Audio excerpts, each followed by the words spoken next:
ওম শান্তি। আজকের বাংলা মুরলি তারিখ ৬ই আগস্ট ২০২৪। প্রাতঃমুরলি ওম শান্তি বাপদাদা মধুবন। বাবা বলেন, মিষ্টি বাচ্চারা, এখন বিকর্ম করা বন্ধ করো, কারণ এখন তোমাদের বিকর্মাজিত সম্বোধ অর্থাৎ অব্দ শুরু করতে হবে। আজকের প্রশ্ন, কোন এমন এক কথায় প্রত্যেক ব্রাহ্মণ বাচ্চার অবশ্যই বাবাকে ফলো করা উচিত? উত্তর, যেমন স্বয়ং বাবা টিচার হয়ে তোমাদের পড়ান, তেমনি প্রত্যেককেই বাবার সমান টিচার হতে হবে। যা পড়ছো তা অন্যদেরকেও পড়াতে হবে। তোমরা হলে টিচারের সন্তান টিচার, সদ্গুরুর সন্তান সদ্গুরুও। তোমাদের সত্য খণ্ড স্থাপন করতে হবে। তোমরা সত্যের তরিতে বসে রয়েছ, তাই তোমাদের তরি হেলতে দুলতে পারে কিন্তু ডুবতে পারে না। ওম শান্তি। আত্মাদের বাবা বসে তার আত্মারূপী বাচ্চাদের সাথে আত্মিক বার্তালাপ করেন। তিনি আত্মাদের জিজ্ঞাসা করেন, কারণ এ তো নতুন নলেজ, তাই না? মনুষ্য থেকে দেবতা হওয়ার এ হলো নতুন কলেজ বা পড়াশোনা।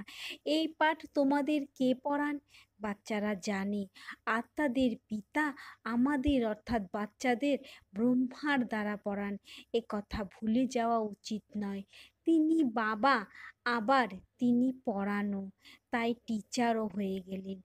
এও তোমরাই জানো যে আমরা নতুন দুনিয়ার জন্যই পড়ি। প্রত্যেকটি কথায় নিশ্চয় হওয়া উচিত। নতুন দুনিয়ার জন্য যিনি পড়ান তিনি হলেন বাবা। মুখ্য কথাই হলো বাবার। বাবা ব্রহ্মার দ্বারা আমাদের এই শিক্ষা দেন। কারোর দ্বারা তো দেবেন, তাই না?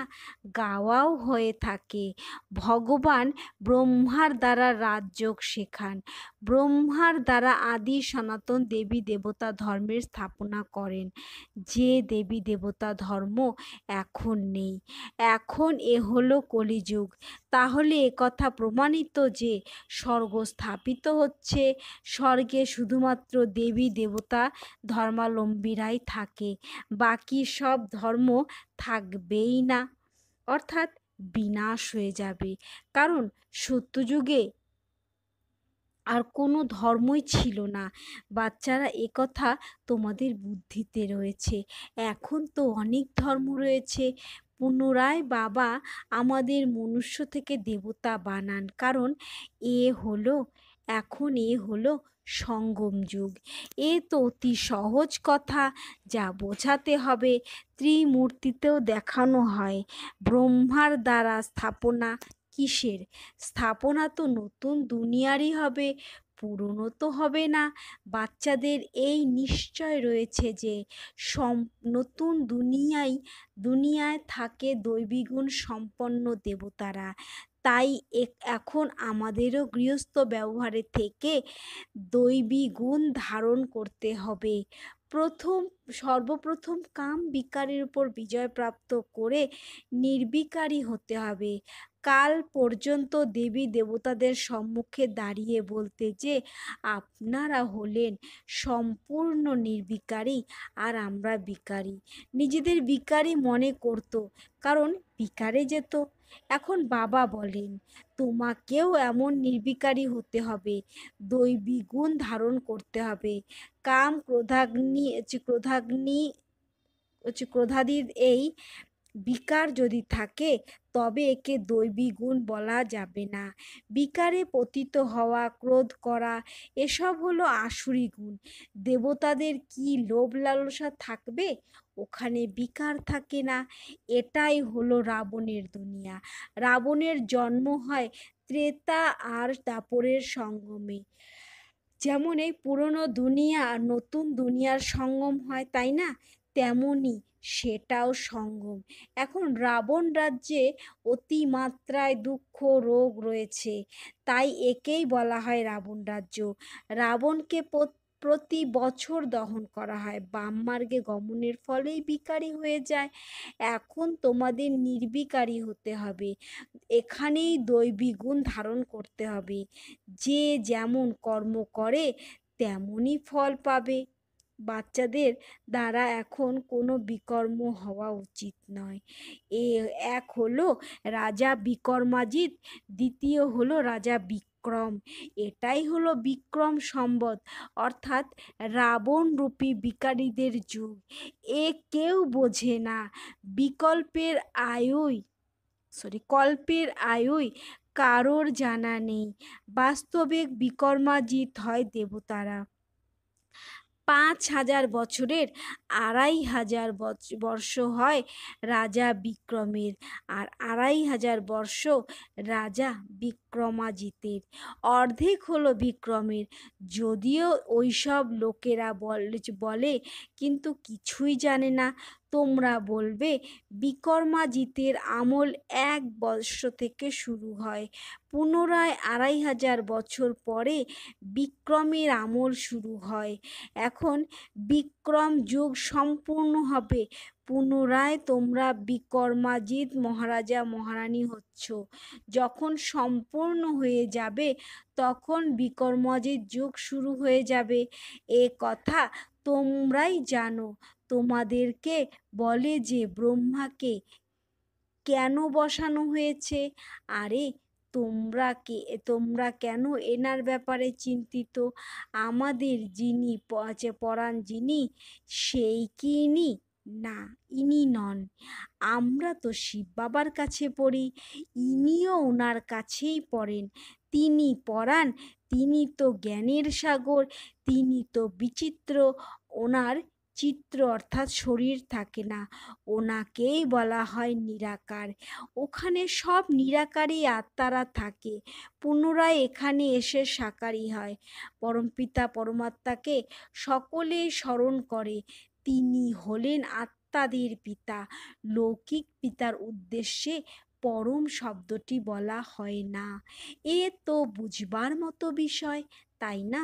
স্কুলের স্টুডেন্ট পড়ার প্রতি অ্যাটেনশন দেয়। যখন কেউ পদপ্রাপ্ত করে নেয়, ব্যারিস্টার ইত্যাদি হয়ে যায়, তখন পড়াশোনা বন্ধ করে দেয়। ব্যারিস্টার হয়েও কি আবার পড়াশোনা করবে? না, তা করবে না। না, তখন পড়াশোনা সম্পূর্ণ হয়ে যায়। তোমরাও দেবতা হয়ে গেলে তখন আর তোমাদের এই পড়াশোনার প্রয়োজন পড়ে না। ২,৫০০ বছর দেবতাদের রাজত্ব চলে, এ কথা তোমরা অর্থাৎ বাচ্চারাই জানো। আবার তোমাদেরই অন্যদের বোঝাতে হবে, এও মনে রাখা উচিত। যদি পড়া না পড়াও তাহলে কি টিচার হলে? তোমরা সকলেই হলে টিচার্স, টিচারের সন্তান, তাই না? তাহলে তোমাদেরও টিচারই হতে হবে। কত টিচার্স চাই পড়ানোর জন্য। যেমন বাবা টিচার সদ্গুরু, তেমন তোমরাও হলে টিচার। সদ্গুরুর সন্তান সদ্গুরু। ওরা সদ্গুরু নয়, ওরা গুরুর সন্তান গুরু। সৎ অর্থাৎ সত্য, সত্য খণ্ডও ভারতকেই বলা হতো। এ হলো মিথ্যা খণ্ড। সত্যখণ্ড বাবাই স্থাপন করেন, তিনি হলেন সত্য সাই বাবা। যখন রিয়াল পিতা আসেন তখন অনেক বেরিয়ে পড়ে। গায়নও রয়েছে, তাই না? তরি দুলবে তুফান আসবে, কিন্তু ডুববে না। বাচ্চাদের বোঝানো হয় অনেক মায়ারূপী তুফান আসবে, তাকে ভয় পেও না। সন্ন্যাসীরা তোমাদের এমনভাবে কখনো বলবে না যে মায়ার তুফান আসবে, ওরা জানেই না। তাহলে তরিকে পার করে কোথায় নিয়ে যায়? বাচ্চারা, তোমরা জানো ভক্তির দ্বারা সদ্গতি হয় না, নিচেই নামতে থাকে। যদিও বলে ভগবান এসে ভক্তদের ভক্তির ফল দেন, ভক্তি তো অবশ্যই করা উচিত। আচ্ছা, ভগবান এসে ভক্তির কি ফল দেন? অবশ্যই সদ্গতি দেবেন, তারা বলেও, কিন্তু কখন আর কিভাবে দেবেন তা জানে না।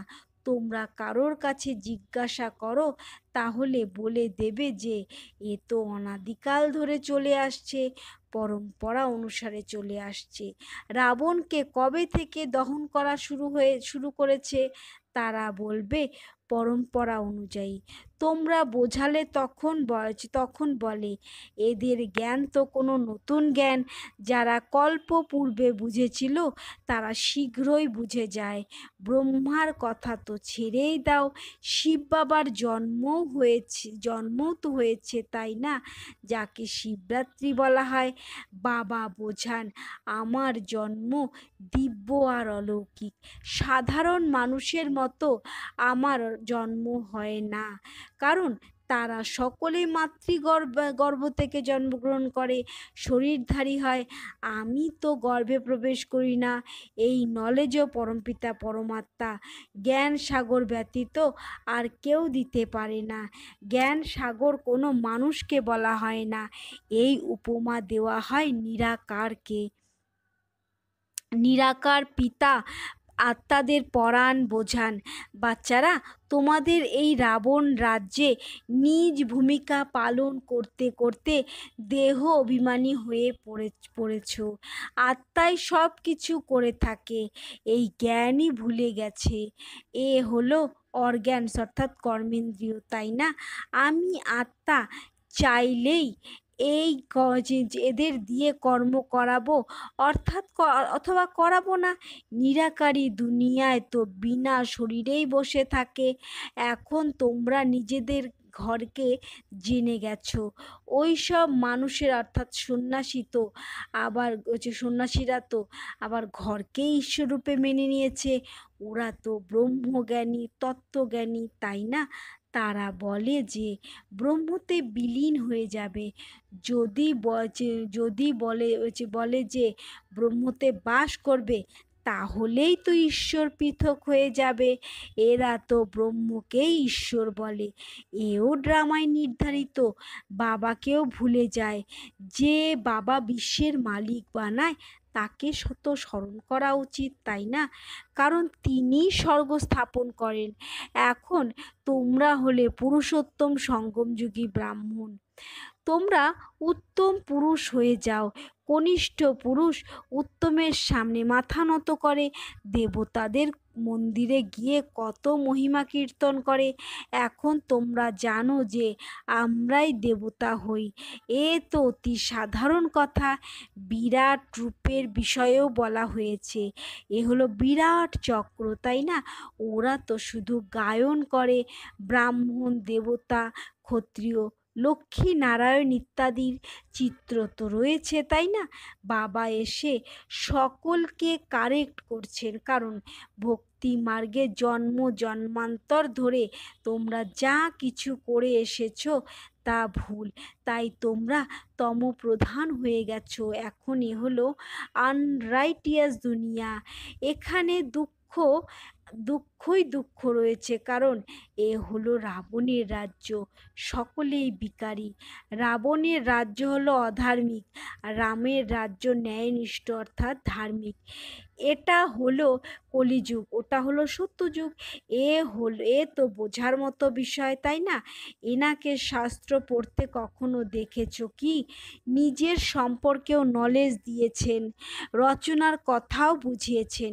বুদ্ধিতে শাস্ত্র কথা তাদেরই থাকে যারা পড়ে আবার অন্যদেরও শোনায়। তাহলে সকলের সুখদাতা একমাত্র শিব বাবাই। তিনি সর্বোচ্চ পিতা, ওনাকেই পরমপিতা পরমাত্মা বলা হয়। অসীম জগতের পিতা অবশ্যই অসীম জগতের উত্তরাধিকার দেয়। 5000 বছর পূর্বে তোমরা স্বর্গবাসী ছিলে, এখন নরকবাসী। রাম বলা হয় বাবাকে। সেই রাম নয় যার সীতা চুরি হয়ে গিয়েছিল। তিনি কি সদ্গতি দাতা? না, তা নন। ওই রাম ছিলেন রাজা, মহারাজাও ছিলেন না। মহারাজা আর রাজার রহস্যও বাবা বুঝিয়েছেন। ইনি হলেন 16 কলা সম্পন্ন, ইনি অর্থাৎ রাম হলেন 14 কলা সম্পন্ন। রাবণ রাজ্যতেও রাজা মহারাজা থাকে। ইনি অত্যন্ত ধনশালী, ইনি একটু কম ধনশালী। ওদের কেউ সূর্যবংশী, কেউ চন্দ্রবংশী বলবে না। এর মধ্যে আবার ধনী ব্যক্তিরা মহারাজার খেতাব পায়, আর কম ধনশালীরা রাজার। এখন তো প্রজার উপর প্রজার রাজ্য, প্রভু বা মালিক কেউই নেই। পূর্বে প্রজা রাজাকে অন্নদাতা মনে করত, এখন তো সেও গেছে। তাছাড়া এখন প্রজাদের অবস্থা দেখো, কত লড়াই ঝগড়া ইত্যাদি করে। এখন তোমাদের বুদ্ধিতে আদি থেকে অন্তের সবই জ্ঞান রয়েছে। রচয়িতা বাবা এখন প্র্যাকটিক্যালি রয়েছেন। ভক্তিমার্গে যার আবার গল্প তৈরি হবে, এখন তোমরাও প্র্যাকটিক্যালি রয়েছ। আধা কল্প তোমরা রাজ্য করবে, পরে আবার এর গল্প তৈরি হবে। চিত্র তো থাকে। কাউকে জিজ্ঞাসা করো যে এনারা কবে রাজত্ব করে গেছেন, তখন লক্ষ বর্ষ পূর্বে বলে দেবে। সন্ন্যাসীরা হলেন নিবৃত্তি মার্গের, তোমরা হলে পবিত্র গৃহস্থ আশ্রম মার্গের। পুনরায় অপবিত্র গৃহস্থ আশ্রমে যেতে হবে। স্বর্গের সুখ কি কেউই জানে না। নিবৃত্তি মার্গীয়রা তো কখনো প্রবৃত্তি মার্গ শেখাতে পারবে না। পূর্বে তো জঙ্গলে বাস করত, তখন তাদের শক্তি ছিল, জঙ্গলেই তাদের ভোজন পৌঁছে যেত। এখন সেই শক্তি থাকে না। যেমন তোমাদের মধ্যেও ওখানে রাজত্ব করার শক্তি ছিল, এখন কোথায় সেই শক্তি? হও তো সেই একই, তাই না? কিন্তু সেই শক্তি এখন আর নেই। প্রকৃতপক্ষে ভারতবাসীদের যে ধর্ম ছিল, এখন আর তা নেই, অধর্ম হয়ে গেছে। আমি এসে ধর্মের স্থাপনা, অধর্মের বিনাশ করি, অধার্মিকদের ধর্মের পথে নিয়ে আসি। বাকি যারা বেঁচে যায় তারা বিনাশপ্রাপ্ত হবে। তথাপি বাবা বাচ্চাদের বোঝান যে সকলকে বাবার পরিচয় দাও। বাবাকেই দুঃখ হরণকারী আর সুখ প্রদানকারী বলা হয়। যখন অত্যন্ত দুঃখী হয়ে যায় তখন বাবা এসেই সকলকে সুখী করেন। এও অনাদি পূর্ব নির্ধারিত খেলা। আচ্ছা, মিষ্টি মিষ্টি হারানিধি বাচ্চাদের প্রতি মাতা পিতা বাপদাদার স্মরণের স্নেহ সুমন আর সুপ্রভাত। আত্মাদের পিতা তার আত্মারূপী সন্তানদের জানাচ্ছেন নমস্কার, আর আত্মারূপী সন্তানেরাও তারা তাদের আত্মারূপী পরমপিতা পরমাত্মাকে জানাচ্ছেন নমস্কার, সুপ্রভাত। আজকের ধারণার জন্য মুখ্য সার ১, এই পুরুষোত্তম সঙ্গম যুগে উত্তম পুরুষ হওয়ার জন্য অভিমানী হওয়ার পুরুষার্থ করতে হবে। সত্য বাবাকে পেয়েছ, তাই কোনো অসত্য অসাধু কর্ম করবে না। ২, মায়ারূপী তুফানকে ভয় পাওয়া উচিত নয়, সর্বদা যেন স্মরণে থাকে সত্যের তরী হেলবে দুলবে কিন্তু ডুববে না। সদ্গুরুর সন্তান, তাই সদ্গুরু হয়ে সকলের তরী পার করতে হবে। আজকের বরদান, সহজ যোগের সাধনার দ্বারা সাধনগুলির উপর বিজয় প্রাপ্তকারী প্রয়োগী আত্মা ভব। সহজ যোগের সাধনার দ্বারা সাধনগুলির উপর বিজয় প্রাপ্তকারী প্রয়োগী আত্মা ভব। সাধনের উপস্থিতি বা সাধনগুলিকে প্রয়োগ করার সময় যোগের স্থিতি যেন চঞ্চল না হয়। যোগী হয়ে প্রয়োগ করা, একেই বলা হয় পৃথক। নিমিত্ত হয়ে অনাসক্ত রূপে প্রয়োগ করো। যদি ইচ্ছা থাকে তাহলে সেই ইচ্ছা ভালো অর্থাৎ আচ্ছা হতে দেবে না। পরিশ্রম করতে করতেই সময় অতিবাহিত হয়ে যাবে। সেই সময় তোমরা সাধনাতে থাকার প্রয়াস করবে আর সাধন নিজের দিকে আকৃষ্ট করবে। সেই জন্য প্রয়োগী আত্মা হয়ে সহজ যোগের সাধনার দ্বারা সাধনগুলির উপরে অর্থাৎ প্রকৃতির উপর বিজয়ী হও। আজকের স্লোগান, নিজে সন্তুষ্ট থেকে সবাইকে সন্তুষ্ট করাই হলো সন্তুষ্টমণি হওয়া। নিজে সন্তুষ্ট থেকে সবাইকে সন্তুষ্ট করাই হলো সন্তুষ্টমণি হওয়া। ওম শান্তি।